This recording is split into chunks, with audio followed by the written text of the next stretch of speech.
నమస్కారం. బౌద్ధం ఏం చెప్పింది?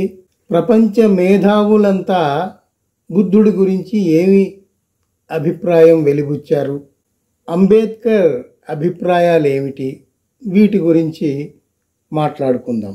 స్థూలంగా చెప్పుకోవాలంటే చెడు పనులన్నీ వదులుకుని ధర్మాన్ని ఆచరించాలి.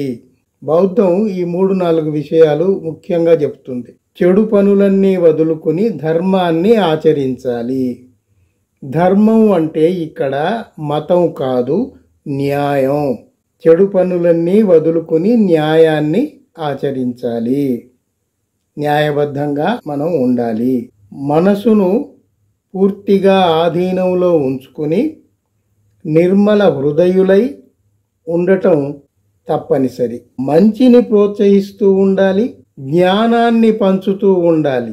ఇది చాలా ముఖ్యమైన విషయం. జ్ఞానాన్ని పంచుతూ ఉండాలి.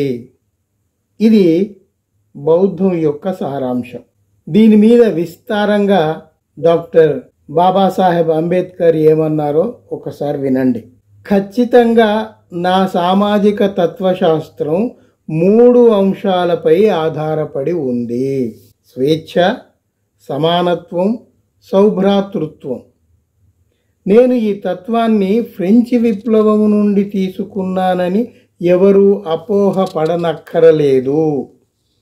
నా తత్వశాస్త్రం యొక్క మూలాలు రాజకీయాల్లో కాదు, ధర్మంలో ఉన్నాయి, ధమ్మంలో ఉన్నాయి.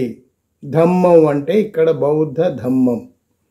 నేను ఈ తత్వాన్ని నా గురువు తథాగత బుద్ధుని బోధనల నుండి తీసుకున్నాను.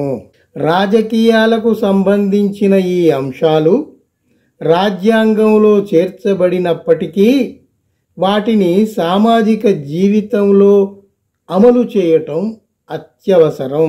ప్రతి వ్యక్తికి తనదైన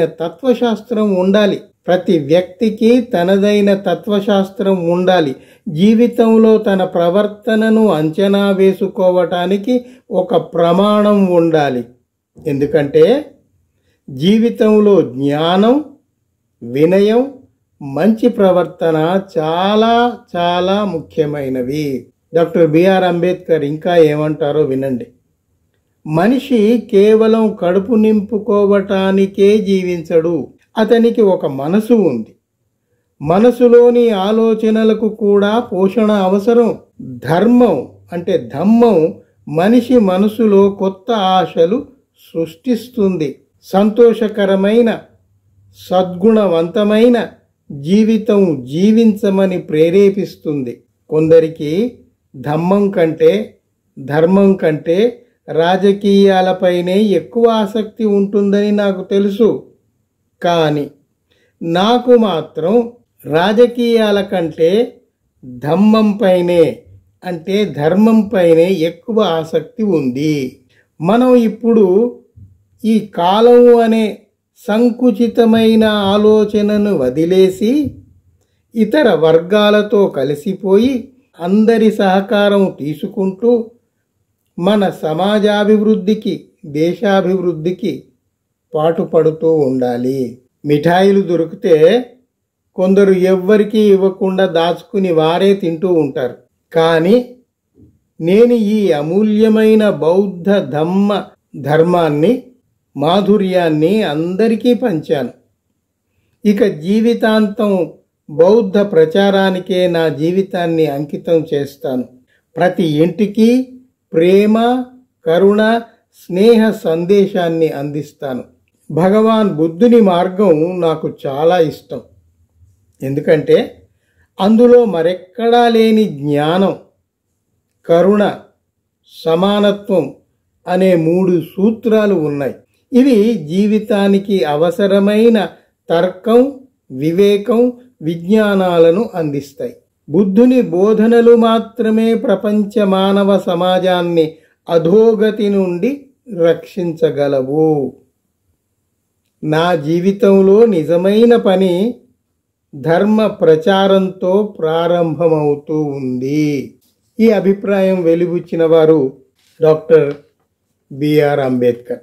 అంతేకాదు బుద్ధుడి గురించి ప్రపంచ మేధావులు ఏమన్నారో వినండి. ప్రపంచ మేధావుల కంటే ముందు ఒక మతాచార్యుడు ఏమన్నాడో కూడా చెప్తాను. బుద్ధుడు యోగుల్లో చక్రవర్తి లాంటివాడు అని అన్నది ఆది శంకరాచార్య. ఆది శంకరాచార్య ఎవరో మీకు తెలుసు. వైదిక మత ప్రాప్తి కోసం బౌద్ధాన్ని నాశనం చేయటానికో అగ్రగణ్యుడు.